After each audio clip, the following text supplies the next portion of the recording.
Agentic AI with UiPath ScreenPlay will blow your mind. In natural words, you just type your goal and then ScreenPlay, which is a large action model, will perform the mouse and keyboard clicks. Let me show you.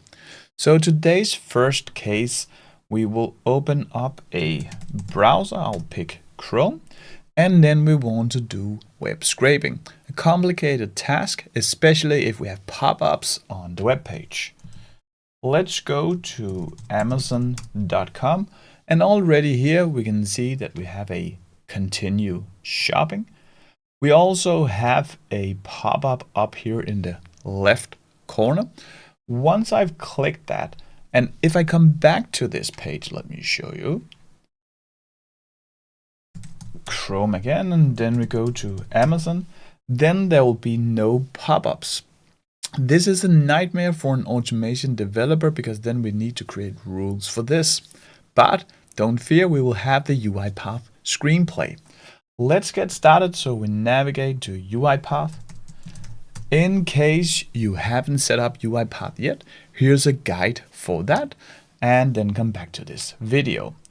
We will create a new process. Let's call this one product reviews and hit create. Then it will take a few seconds and then UiPath Studio has opened. Let me maximize it. What I want to do first is to go up to manage packages up here. Click that. Then up in this filter, go click it and pick the include pre-release. Then hit the UiPath.UIAutomation.Activities. We want to update that package because then we get the newest AI features here in UiPath. So I hit update, I hit save, and then it will take a few seconds. First of all, we want to define which application or browser we are in. So I go up to activities and then I find a use application/browser and drag it in. So here we will indicate our browser. The only thing you need to do is just to click indicate application to automate here. Then go to the Chrome. You can see it turns green here and go click it. Now we will use ScreenPlay. So again, go up here to activities and search for ScreenPlay. Drag it into this do container here. That's important. Now I can just, with my everyday words, define a task here. Let's just go with a simple task. So I go in here and then I can say close all pop-ups, if any, and search for, let's just say that in single quotation marks, I want to search for UiPath books. Then I can also choose a model. Here I can have a UiPath with OpenAI GPT 4.1. I can also see I can use Gemini. I can use Operator, a very capable model, and Anthropic. I also read that we can bring our own models, but that will come a little bit later in the future. Let's just go with the default 4.1.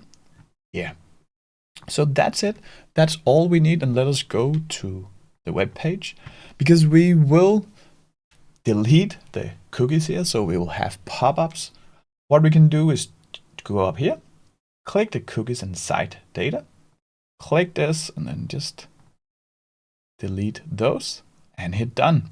This means that the next time we visit this site, it will look like this. We will have the pop-up and we will see that UiPath ScreenPlay can handle that pop-up. So now we can test it. When we are in this editor, we can just hit Debug File up here. In the real world, we will of course schedule these things so it can run independently. Right now, it will wait a little bit and then it will click continue shopping. This is very nice when we have unstable web pages. There you go. It click the actual continue shopping. Now it will find the search field and then it will search for UiPath books. There you go. Now we just need to click go and the first task is fulfilled. There it is. That's it. You can see it's still running below in the taskbar. So it's still green. That means that the automation still runs, even though that it has finished its job or what it appeared. That is because it will check, did I actually finish the task before it finished? A few moments later. There you go. Now the task has finished. Now we want to do the next task. That is to extract the information on the Amazon web page.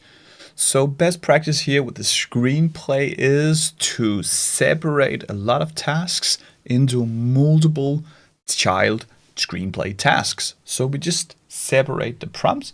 So one task for one ScreenPlay. What you do here is to drag in another ScreenPlay below here.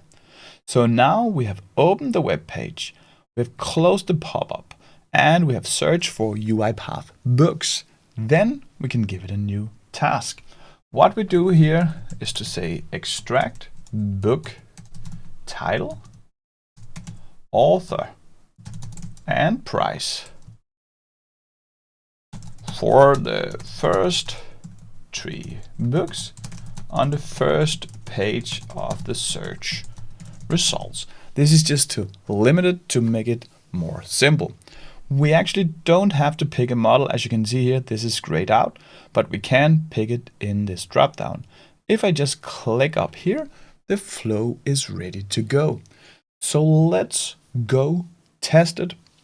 This will also produce a variable.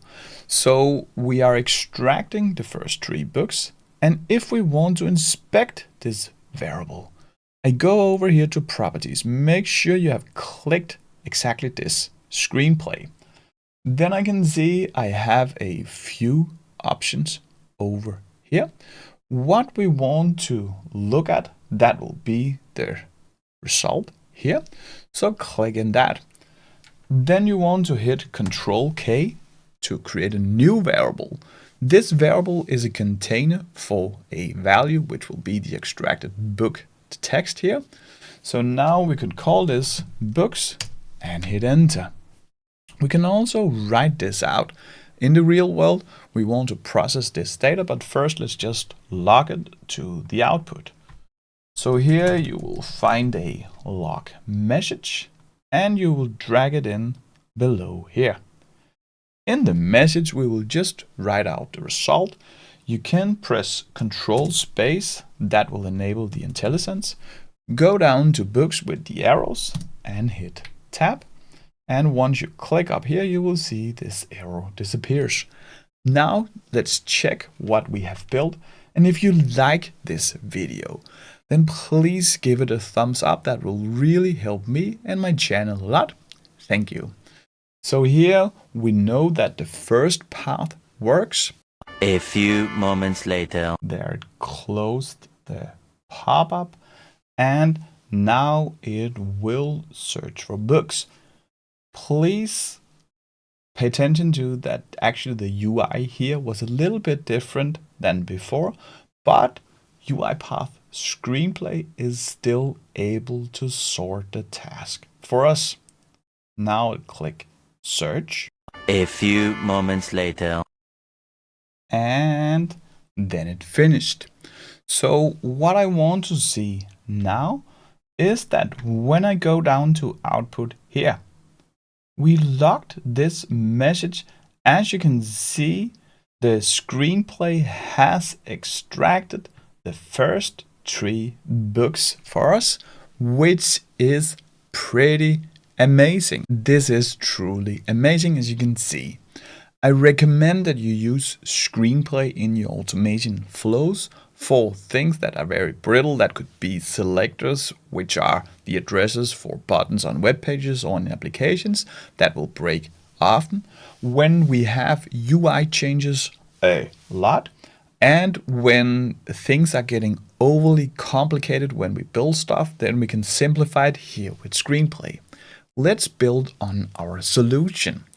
So let's just disable all of this.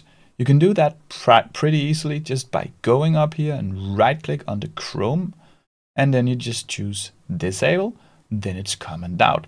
We can also click this arrow here, then it's just this little one, and you can click the arrow again to expand it. Let's see the next case. So here I prepared a form. What we will do is to open up Chrome and navigate to this web page. If this is your first time visiting, we want to click on the cookie pop-up and we want to fill in the password. Both the URL and the password is in the YouTube description below. So now we want to interact with this web page. We want to fill in the title, the author, and the price, and then we want to click submit. So I go back to UiPath. First thing we want to say is that which application are we working in? We did that with a use application /browser. We drag it in below the comment out. Click the indicate application to automate and choose the browser here. That's it. Now I want to use the ScreenPlay again because I just want to explain my goal. So what you do here is to find ScreenPlay, which is here, and drag it into the do container just as before. Then we can say insert UiPath for developers as title, Anders Jensen as author, and let's say $40 as price on this web page. Then click submit like this. Let's also have it in quotation marks. Doesn't make a difference, I think, but then we are more specific. Then we also want to go back to the original URL and refresh the page. So this is the task. We will just use the GPT 4.1 again, and if you take this dropdown, you can pick it here, or you can just have leave it untouched. Let's try to do it. Right now, we also want to go up here into Chromebooks, hit the properties, because we want to make sure that we never close the browser, because we are testing right now. So then we can just leave it open over here in properties options. You usually want to do that when you build, and then when you put it into production, you can change it back so we clean up after ourselves. A few moments later. It inserts title, author, price. A few moments later. Then it clicks submit. And now you can see the URL is another URL. We want to see it go back into the original web page and refresh. A few moments later. And there it went back to the original web page. And it refreshes. And there it finished the flow. This is truly amazing. Let me again maximize the flow. So with just one activities and our natural words, we can automate this stuff. Imagine what's now possible. Usually this would have taken like 5 actions and knowledge of selectors. Now ScreenPlay just fix it. When you try it, just go here and you can also change this button and you will see ScreenPlay also works. This is homework for you. So please build this and see how easy it is. What we also wanted to do was to combine these two things, but then we need a little bit more knowledge. That is to extract some data and input them into this system here. That will be a real task. And if you go to the next lesson, you will learn a lot more UiPath. Thanks for watching.